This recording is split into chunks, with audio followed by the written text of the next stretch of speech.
The intelligence came in fragments, pieced together from captured documents, interrogated prisoners, and radio intercepts decoded by cryptographers working around the clock. A major Japanese offensive was imminent. General Vandegrift studied the reports with growing concern. The enemy was massing somewhere to the south, building up forces for a massive assault designed to overwhelm the American perimeter and recapture Henderson Field. Estimates varied wildly. Some said 3,000 men, others claimed as many as 6,000. Before we jump back in, tell us where you're tuning in from, and if this story touches you, make sure you're subscribed, because tomorrow I've saved something extra special for you. What was certain was that the Japanese commander, a colonel named Kiyonao Ichiki, was supremely confident. He had sent a message to his superiors declaring that he would dine in the captured American headquarters within days. The arrogance was startling, but it was backed by the track record of an army that had never known defeat in jungle warfare. The attack came on the night of August 21, and it came with a fury that tested everything the Marines had learned. There was no artillery preparation, no warning beyond the sudden eruption of gunfire from the darkness. The Japanese came in waves, hundreds of men charging through the jungle toward the American positions with bayonets fixed and voices raised in blood-curdling screams. They hit the eastern sector of the perimeter first, a stretch of beach and coconut grove where the defenses were thinnest. The Marines manning that section were overwhelmed in minutes, their positions overrun before they could call for support. Japanese soldiers poured through the breach, racing toward the airfield with the momentum of men who believed victory was inevitable. But the Americans had prepared well. Machine gun nests that had been carefully sighted opened fire, their tracers cutting through the darkness like streams of molten steel. Artillery batteries, pre-registered on likely approach routes, began dropping shells with devastating accuracy. Mortar crews worked with mechanical precision, dropping rounds down the tubes as fast as loaders could feed them. The slaughter was horrific. Japanese soldiers fell in heaps, their bodies torn apart by the withering fire. Yet, still they came, climbing over the dead to press the attack, driven by a fanaticism that defied rational explanation. Some carried only bamboo spears. Others clutched grenades, intent on throwing themselves into American positions and detonating in suicide charges. The Marines, many of them fighting in combat for the first time, held their ground through sheer determination and the training that had been drilled into them until it became instinct. In Mitchell's sector, the attack arrived just after midnight. He was standing in his foxhole, scanning the jungle with night-adapted eyes, when he heard the sound. A rustling in the undergrowth, faint but growing closer. He raised his fist, signaling his men to stand to. Around him, Marines chambered rounds and clicked off safeties. The rustling grew louder, accompanied now by voices speaking in Japanese. Mitchell's heart hammered in his chest. This was it. Everything they had prepared for was about to be tested. He gripped his rifle, his finger resting lightly on the trigger, and waited. The Japanese emerged from the darkness like apparitions, their forms barely visible in the faint moonlight. They moved in a column, their discipline evident even in the way they spaced themselves. Mitchell counted at least 50, maybe more, all heading directly toward his position. He let them get close, so close he could hear their breathing, before he opened fire. His shot was the signal. The entire line erupted in a storm of gunfire. Muzzle flashes lit the night, revealing glimpses of the enemy, faces twisted in shock, bodies jerking as bullets found their marks. The Japanese recoiled, then rallied and charged. They came screaming, firing from the hip, bayonets glinting. Mitchell fired until his rifle was empty, then dropped it and grabbed his carbine. Preparing and narrating this story took us a lot of time, so if you are enjoying it, subscribe to our channel. It means a lot to us. Now, back to the story. Continuing to shoot. Beside him, a private named Kowalski manned a Browning automatic rifle, hosing down the attackers with controlled bursts that cut them down like wheat. The fighting devolved into chaos. Japanese soldiers broke through in spots, leaping into foxholes and grappling with Marines in brutal hand-to-hand combat. Mitchell saw an enemy soldier appear at the edge of his hole, bayonet raised. He swung his carbine like a club, catching the man across the jaw and sending him sprawling. Another came from the side, and Mitchell shot him at point-blank range. The concussion of the shot in the confined space left his ears ringing, but there was no time to recover. More shapes loomed in the darkness. He fired, reloaded, fired again. His world shrank to the radius of his muzzle flash, everything beyond that a swirling nightmare of sound and violence. The Japanese fell back, regrouped, and attacked again. This time, they brought grenades, hurling them into the American positions before charging. Explosions tore through the night, throwing up geysers of dirt and shrapnel. Mitchell felt something hot slice across his shoulder, but the pain was distant, submerged beneath adrenaline. He grabbed a grenade from his belt, pulled the pin, and hurled it towards a cluster of enemy soldiers advancing on his left. The blast illuminated their faces for a split second before they disappeared in smoke and debris.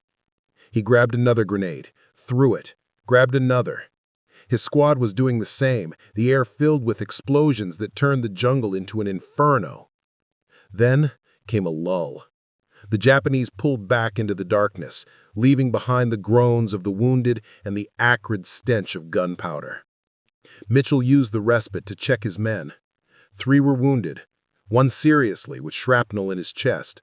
Kowalski was dead, slumped over his BAR with half his head gone. Mitchell felt a surge of grief, but he pushed it down. There would be time for mourning later. Now they had to be ready for the next wave. He redistributed ammunition, moved men to cover gaps in the line, and called for a medic. The corpsman arrived, a young kid whose hands shook as he worked on the wounded man, but his voice was steady as he murmured reassurances. The second wave hit at dawn, time to catch the Marines exhausted and low on ammunition. The Japanese came from a different angle this time, probing for weaknesses, trying to flank the positions. They moved more cautiously, using fire and maneuver tactics that showed they had learned from the first assault. Mitchell's squad was running low on everything, rifle rounds, grenades, even water. His shoulder throbbed where the shrapnel had cut him, and his hands were blistered from handling hot weapons. But he kept his men focused, calling out targets, directing fire, refusing to let fatigue overwhelm them. A Japanese machine gun opened up from a concealed position, its fire raking the American line. 2 Marines went down before anyone could locate the source. Mitchell spotted the muzzle flash and shouted coordinates to the mortar team behind the ridge. Seconds later, a shell screamed overhead and detonated in a fountain of earth and splinters. The machine gun fell silent. But the enemy infantry kept coming, working their way closer through the underbrush. Mitchell could see them now, darting from tree to tree, advancing with the skill of veterans. He fired carefully, making every shot count. Around him, his men did the same, their discipline holding despite the terror that clawed at the edges of their minds. The breakthrough came not at Mitchell's position, but 200 yards to his left, where a Japanese assault team managed to get close enough to throw satchel charges into the American foxholes. Confused melee where men fought with knives, entrenching tools, fists, and teeth. Mitchell, seeing the crisis, led his squad in a flanking maneuver, attacking the Japanese assault team from the side and driving them back into the killing zone where artillery and machine guns could tear them apart. By mid-morning, the Japanese offensive had broken. The survivors, realizing they could not sustain the assault, withdrew into the jungle, leaving behind over 800 dead. The Americans had lost fewer than 50, but every man who survived was marked by the experience. They had faced an enemy that fought with a ferocity beyond anything they had imagined, and they had held. Mitchell walked through his sector in the aftermath, looking at the bodies scattered across the ground. Some were so young they barely looked old enough to shave. Others were older, their faces hardened by years of war. All of them had died believing in their cause, unwilling to retreat, unwilling to surrender. It was a kind of courage, Mitchell thought, even if it was also madness. The days following the battle brought little relief. The Japanese regrouped and tried again, launching smaller attacks, probing raids, infiltration attempts. They shelled the airfield nightly with artillery hidden in the jungle, the guns firing a few rounds before being moved to avoid counter-battery fire. Japanese warships ran down the slot, bombarding Henderson Field with their big guns, turning the runway into a cratered moonscape that had to be repaired every morning before planes could take off. The Marines lived in a state of constant tension, snatched sleep between alarms, ate cold rations because fires drew sniper fire, and watched their numbers dwindle from combat, disease, and exhaustion. Mitchell found himself changed by the experience. The naive excitement that had brought him to the Corps was gone, replaced by a grim pragmatism. He no longer thought about glory or heroism. He thought about survival, about keeping his men alive one more day, one more hour. He learned to read the jungle, to sense when the enemy was near, to trust his instincts over his training. He learned that fear was not something to be conquered, but something to be managed, channeled into focus and vigilance. And he learned that the line between life and death was often a matter of inches, the trajectory of a bullet, the timing of a grenade throw, the decision to move left instead of right. In September, the Japanese made their most serious attempt yet to retake the island. Reinforcements had been flowing in steadily, building up a force of over 6,000 men under the command of Major General Kiyotaki Kawaguchi. Unlike the earlier assaults, this one was carefully planned with multiple prongs designed to hit the American perimeter simultaneously and overwhelm the defenders. The main effort would come from the south, across a ridge that overlooked Henderson Field, a position that the Marines had fortified, but that intelligence suggested was vulnerable. Kawaguchi was confident. His men were veterans, battle-hardened from campaigns in China and Southeast Asia. They would succeed where Ichiki had failed.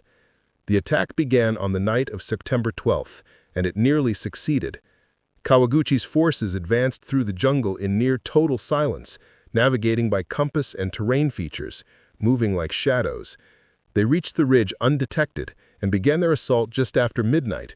The Marines defending that sector, exhausted from weeks of combat and ravaged by disease, were caught off guard. The Japanese came in screaming waves, thousands of men surging up the slopes with bayonets and grenades. The fighting was hand-to-hand from the start, a brutal, close-quarters battle fought in darkness so complete that men could barely see their own hands, and led them into the jungle, moving as quickly as the terrain allowed. The sounds grew louder, screaming, shouting, the chatter of machine guns, the crump of mortars. They emerged onto the lower slopes of the ridge to find chaos. Marines were falling back under the weight of the assault, their lines fragmenting. Officers were shouting orders that no one could hear over the din. Japanese soldiers were everywhere, their silhouettes visible against the muzzle flashes. Mitchell did not hesitate. He led his squad into the fray, firing at anything that moved in front of them.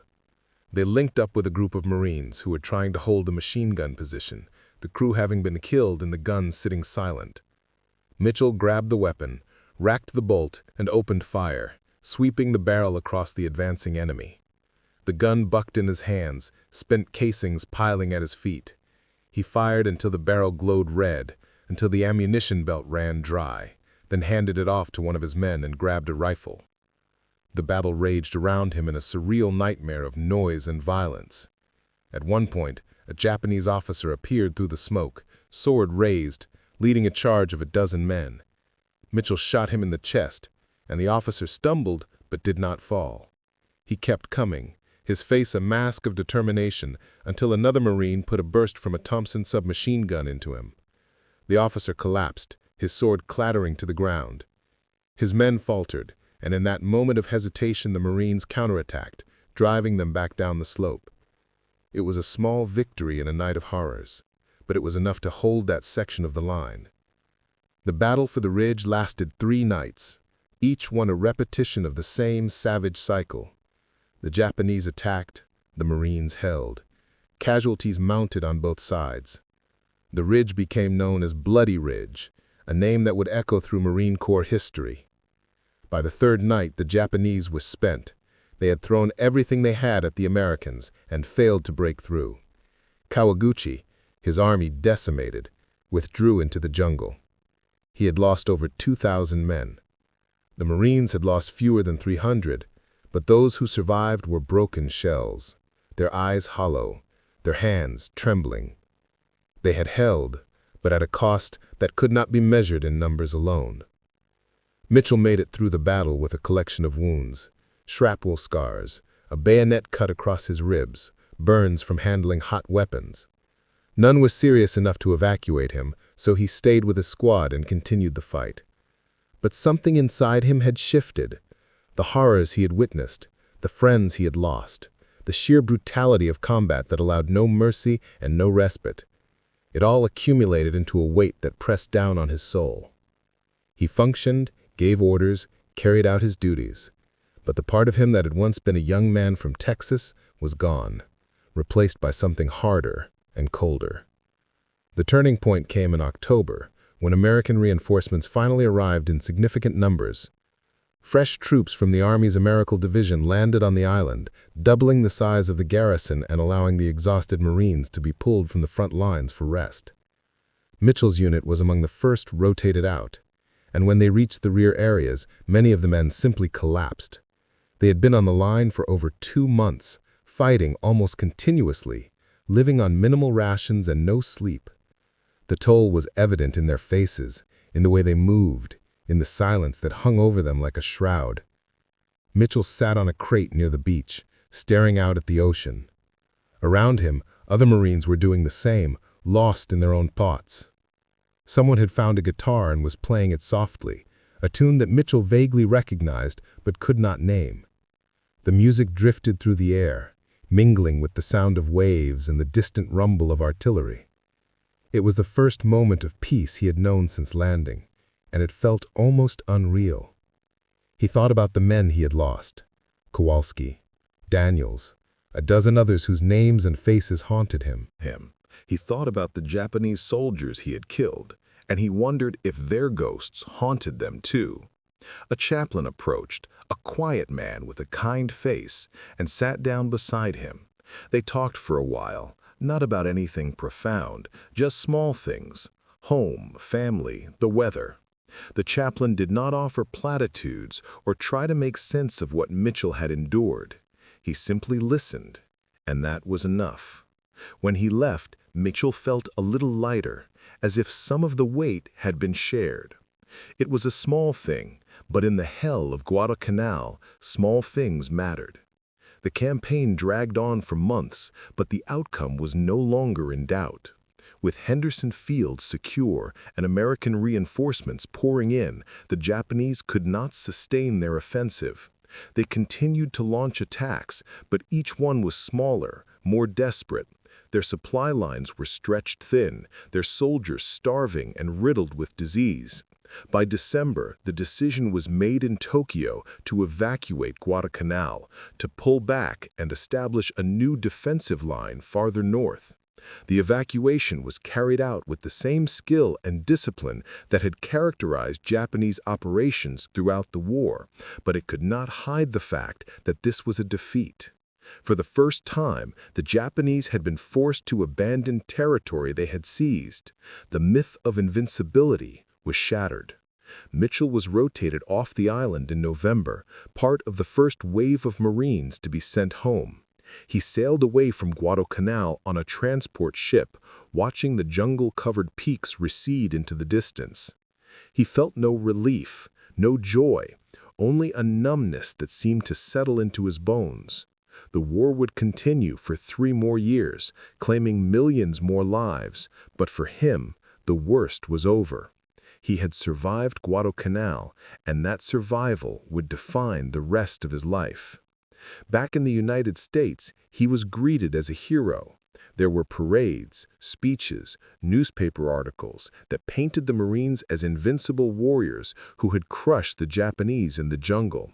Mitchell found the adulation uncomfortable. He did not feel like a hero. He felt like a man who had done what needed to be done and had been lucky enough to live through it. He avoided the spotlight, declining interviews and public appearances. He wanted only to forget, to put Guadalcanal behind him and move on. But the memories would not let him go. He tried to return to civilian life, but it did not fit anymore. The ranch in Texas felt small and confining after the vast expanses of the Pacific. The routines of daily life seemed trivial compared to the life-and-death struggles he had endured. He could not relate to people who had not been there, who could not understand what it was like to fight in the jungle, to watch friends die, to kill men whose faces you could see. He drank to dull the memories, but the alcohol only made them sharper. He had nightmares that left him gasping and sweating, dreams where he was back on Bloody Ridge, fighting an enemy that never stopped coming. It took years for Mitchell to find a measure of peace.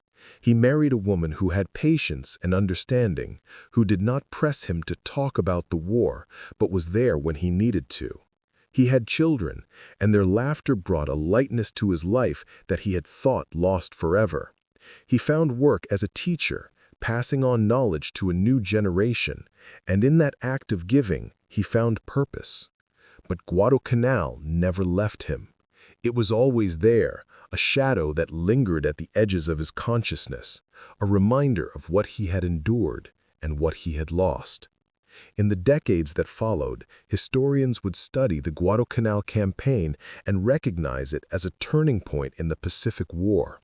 It was the moment when American forces learned to fight the Japanese on their own terms, adapting tactics and strategies to the brutal realities of jungle warfare. The lessons learned on that island about the importance of air power, about the value of defensive positions, about the necessity of supply lines, which shaped the campaigns that followed. Island by island, the Americans pushed north, using the playbook written in blood on Guadalcanal's shores. Guadalcanal, but for those who had been there, for the Marines who had held the line when everything seemed lost, the legacy was more personal. They had proven that the Japanese could be beaten, that determination and courage could overcome even the most fanatical enemy. They had endured conditions that would have broken lesser men, and had emerged, if not unscathed, then at least alive. And they had forged bonds of brotherhood that would last a lifetime. Connections formed in the crucible of combat that no peacetime friendship could match. Mitchell attended reunions in his later years, gatherings of old men who gathered to remember the young men they had been. They told stories, laughed at shared memories, and honored the friends who had not made it home. There was no glorification of war in these meetings, no chest-thumping bravado.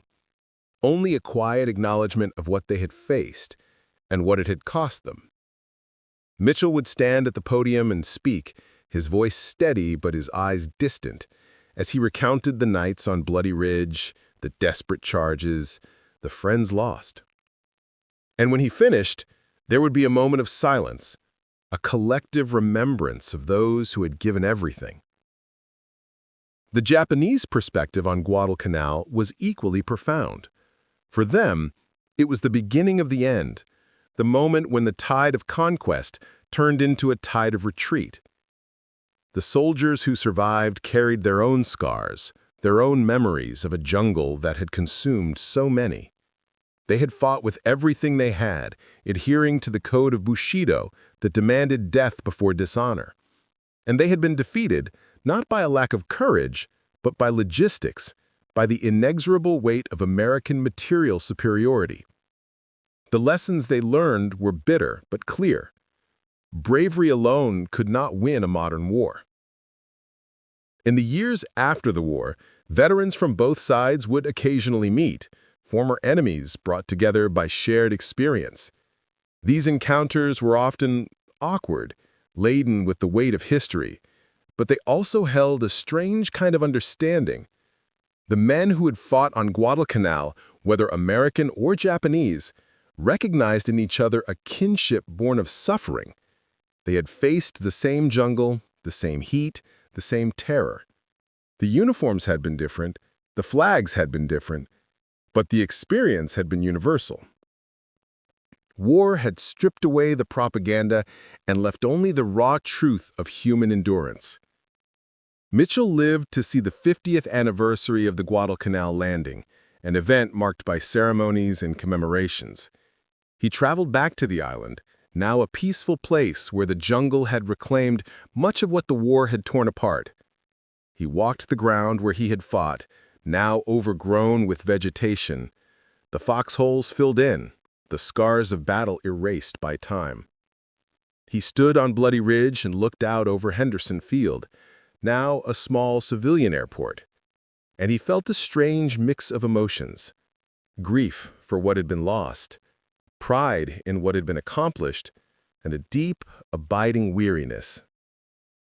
He met other veterans there, both American and Japanese, and they stood together in silence, bound by a shared history that transcended nationality.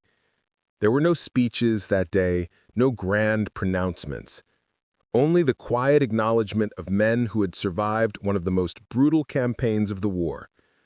They shook hands, these old enemies, and in that simple gesture was a recognition of the humanity that war had tried to destroy, but had ultimately failed to extinguish. Thomas Mitchell passed away in 1998, at the age of 78. His obituary mentioned his service on Guadalcanal, his awards for valor, his years as a teacher. But those who knew him best understood that his legacy was not captured in words or medals. It was in the lives he had touched, the students he had taught, the family he had raised. And it was in the story of a young man from Texas who had walked into hell and emerged with his humanity intact, scarred but unbroken. The story of Guadalcanal, of the Marines who held Henderson Field against overwhelming odds, is a story of military victory, but it is also a story of human survival, a story of the indomitable human spirit. And it is a story that Mitchell never forgot, nor should we. Impossible odds became a legend in military history. It was taught at war colleges, analyzed by strategists, commemorated in books and films. But beneath the strategic lessons and tactical analyses was a simpler truth, that ordinary men, when pushed to the limit, are capable of extraordinary things. They can endure suffering that seems unbearable, face fear that threatens to overwhelm, and find within themselves reserves of strength they never knew existed. Mitchell's story, and the stories of thousands like him, remind us that war is not an abstract concept played out on maps and charts. It is a deeply human experience, defined by sacrifice, by loss, by the bonds forged in the face of death. The jungle warfare tactics that emerged from Guadalcanal were revolutionary, changing the way battles were fought in the Pacific. But the true revolution was in the men themselves, who learned that they could adapt, overcome, and survive in conditions that would have seemed impossible. The lessons of Guadalcanal echo through time, relevant not just to military historians, but to anyone who faces seemingly insurmountable challenges. It is a story about resilience, about the refusal to give up, even when every rational calculation says defeat is inevitable. It is about leadership, about the small acts of care and courage that keep men going when everything else has failed. And it is about the cost of victory, the price paid in lives and souls that can never be fully tallied. For Japan, Guadalcanal was indeed a nightmare, the moment when their dream of empire began its long collapse. For America, it was a baptism by fire, the place where a generation of young men learned what it meant to fight a war of survival. And for men like Thomas Mitchell, it was a defining experience that shaped every day that followed, a crucible that tested them in ways they could never have imagined and revealed truths about themselves that would echo through the rest of their lives. The jungle has reclaimed Guadalcanal now, the scars of battle hidden beneath layers of green, but the memory remains, carried forward by those who were there and passed down to those who came after. It is a memory of darkness and light, of horror and heroism, of the worst and best that humanity is capable of. And it stands as a testament to the idea that even in the depths of war, even in the face of an enemy as fierce as the Imperial Japanese Army, courage and determination can prevail. The weeks between major battles were filled with a grinding routine that wore down men as effectively as combat itself. Mitchell's squad settled into a pattern that became numbingly familiar. Each day began before dawn, when the darkness was still thick and the jungle alive with the sounds of nocturnal creatures returning to their hidden places. The men would rise from their foxholes, joints aching from sleeping on hard ground, and begin the ritual of checking weapons and equipment. Rifles had to be cleaned constantly, the tropical humidity causing rust to form overnight if left unattended. Mitchell would inspect each man's weapon personally, running his fingers along the barrel, checking the action, ensuring that when the moment came, the gun would fire. Breakfast was a dismal affair. The canned rations that arrived sporadically were barely edible, the meat gray and gelatinous, the crackers so hard they could break teeth. Some men tried to supplement their diet by foraging, finding coconuts or wild fruit, but the risk of poisoning from unknown plants made most hesitant. Mitchell watched his men grow thinner day by day, their uniforms hanging loose on frames that once had been solid. Malnutrition was as much an enemy as the Japanese, sapping strength and dulling reflexes. He tried to enforce discipline around eating, making sure everyone consumed their full ration no matter how unappetizing. But some men simply could not keep food down, their stomachs ravaged by dysentery and parasites. The patrols were the worst part of the routine. Every day, squads were sent out beyond the perimeter to probe the jungle, to locate enemy positions, to prevent the Japanese from massing undetected for another assault. Mitchell led his share of these excursions, moving through terrain that seemed designed to kill. The jungle floor was a treacherous maze of roots and sinkholes, hidden beneath a carpet of rotting leaves. One misstep could mean a twisted ankle, or worse, a fall into a ravine concealed by undergrowth. The heat was oppressive, turning the air into a thick soup that made breathing laborious. Within minutes of leaving the perimeter, uniforms were soaked through with sweat, and the weight of equipment became almost unbearable. The enemy was always present, but rarely seen. Japanese soldiers had perfected the art of camouflage, their positions so well concealed that a patrol could walk within feet and notice nothing. They waited with inhuman patience, sometimes for hours, until the moment was perfect for an ambush. Mitchell learned to read the jungle for signs. A branch bent at an unnatural angle, dirt that looked freshly disturbed, the absence of bird calls in an area that should have been alive with sound. These tiny details could mean the difference between walking into a trap and avoiding it. He taught his men to trust their instincts, to pause when something felt wrong even if they could not articulate why. One patrol in late September brought an encounter that would stay with Mitchell for the rest of his life. His squad was moving along a trail that had been used frequently, a path worn into the earth by countless feet. The point man, a replacement named Sullivan who had arrived only days before, suddenly froze. Mitchell moved up to see what had stopped him. There, hanging from a tree branch, was a Japanese soldier. He had been dead for days, his body bloated and discolored by decay. But what made Mitchell's blood run cold was the method of death. The man had not been killed in combat. He had committed suicide, his own bayonet driven through his abdomen in the ritual of seppuku. His face was frozen in an expression of agony and determination, his hand still clutching the blade that had ended his life.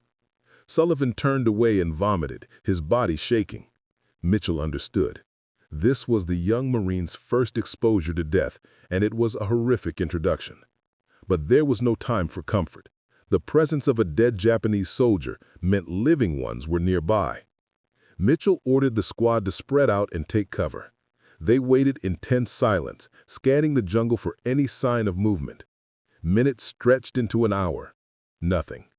Finally, Mitchell made the decision to move on, but the image of that hanging corpse haunted him.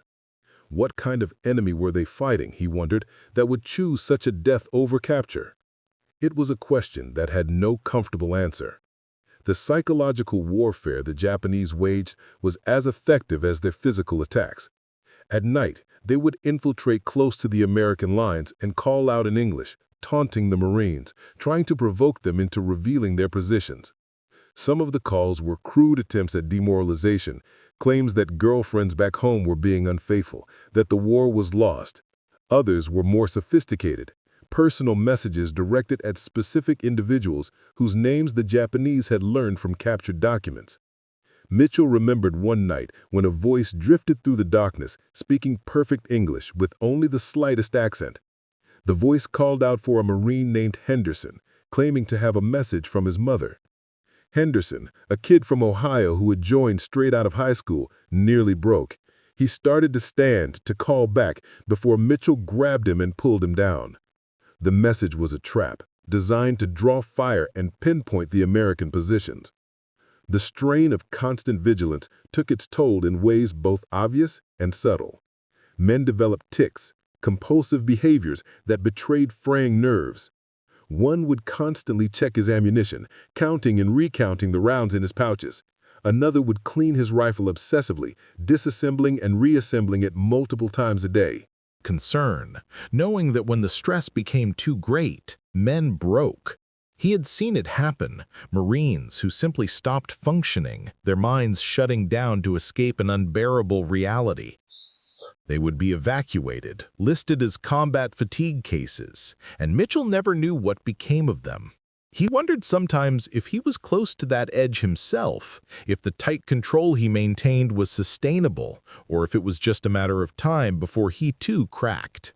The island itself seemed to conspire against them. Rain came in torrential downpours that turned foxholes into muddy pools and made movement nearly impossible. During these storms, visibility dropped to almost nothing, and the Marines huddled in their holes, trying to keep weapons dry while water streamed down their helmets and soaked through ponchos that offered little protection. The rain brought mosquitoes in clouds, so thick they blackened exposed skin. The insects carried malaria, dengue fever, and a host of other tropical diseases. Quinine was distributed to combat malaria, but the drug had side effects, ringing in the ears, nausea, disorientation. Mitchell took his doses religiously, knowing that malaria could be as fatal as a bullet, but he hated the way it made him feel, the slight disconnect from reality that came with the medication. Sleep was a luxury rarely enjoyed. The Marines slept in shifts, half the squad awake at any given time, watching the darkness for signs of infiltration. Even when it was Mitchell's turn to sleep, true rest was elusive. The sounds of the jungle kept him in a state of semi-awareness. The rustle of leaves, the call of night birds, the distant crack of gunfire from another sector. His dreams, when they came, were confused and disturbing, mixing memories of home with images of combat until he could no longer tell what was real and what was nightmare. He would wake suddenly, his hand reaching for his rifle, his heart pounding, unsure of where he was or what had roused him. The mail call, when it came, was both a blessing and a curse. Letters from home were treasured, read and reread until the paper began to disintegrate from handling. They offered a connection to a world that seemed increasingly unreal, a place where people worried about mundane things like jobs and weather and weekend plans. Mitchell received letters from his mother, chatty missives filled with news about neighbors and the ranch, carefully avoiding any mention of the war. She wrote about cattle prices and the new tractor his father had bought, about the church social and who was getting married. Reading these letters, Mitchell felt a strange disconnection. The concerns of that world seemed so trivial compared to the daily struggle for survival he faced, yet at the same time he longed for that triviality, for a life where the biggest worry was whether it would rain before the hay was cut. He wrote back, but his letters were carefully sanitized. He could not tell his mother the truth of what he was experiencing. Censorship forbade detailed descriptions of combat, but even if it had been allowed, he would not have written those things. How could he explain what it was like to kill a man, to watch the light go out of human eyes because of his actions? How could he describe the smell of decomposing bodies, the sight of friends torn apart by explosions, the constant gnawing fear that the next bullet had his name on it? So instead, he wrote about the weather, about the strange birds he had seen, about the other men in his squad. He told her he was safe, that she should not worry. It was a lie, but it was a necessary one. The camaraderie among the Marines deepened in ways that peacetime friendships never could. Mitchell's squad became more than a military unit. They became a family bound by shared suffering and mutual dependence. Each man knew the other's strengths and weaknesses, quirks and habits. They shared everything: food, water, cigarettes, stories. They covered for each other when exhaustion made it hard to stay alert. They tended each other's wounds. They mourned each other's losses. The bonds formed in those foxholes were unbreakable. Were forged in conditions that stripped away all pretense, all social masks. What remained was the raw essence of each person, and acceptance of that essence, flaws and all, was the foundation of their brotherhood. There were moments of unexpected beauty amid the horror. One evening, as the sun set behind the mountains, the sky turned shades of orange and purple so vivid they seemed unreal. Mitchell stood at the edge of his foxhole watching the display, and for a few minutes forgot where he was. The same sun was setting over Texas, he thought, painting the same sky. His family would be seeing it, thousands of miles away, and in that moment, he felt connected to them across the vast distance. The war seemed to pause, as if even violence had to yield to the beauty of nature. Then darkness fell, and with it came the tension of another night, and the moment was gone.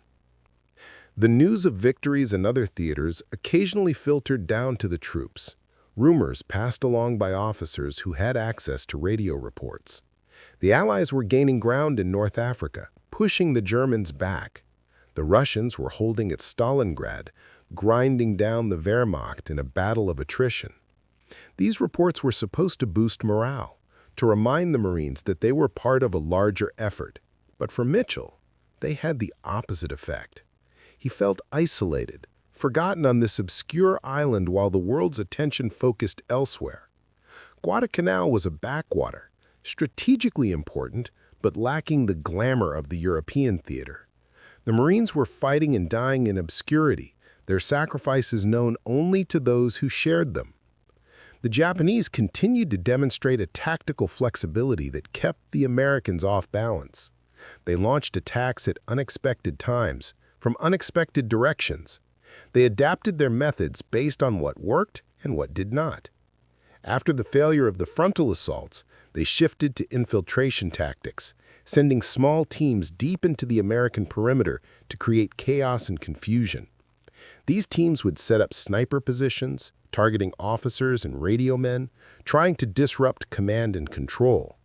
They planted mines on trails, booby-trapped abandoned equipment, and generally made every step outside the defensive line a calculated risk. Mitchell's respect for the enemy grew, even as his hatred intensified. They were skilled, dedicated, and utterly ruthless, and fighting them required constant vigilance and innovation. The American command structure began to adapt as well. The early assumptions about how to fight a jungle war were discarded in favor of tactics learned through hard experience. Units became more aggressive in patrolling, pushing out further to create buffer zones around the perimeter. Artillery was used more effectively, with forward observers calling in fire missions on suspected enemy positions. The Cactus Air Force, despite constant harassment and limited resources, maintained aerial superiority over Henderson Field, shooting down Japanese bombers and strafing ground targets. The coordination between air, artillery, and infantry improved with each engagement, creating a combined arms approach that the Japanese struggled to counter. Up next, you've got 2 more standout stories right on your screen. If this one hit the mark, you won't want to pass these up. Just click and check them out.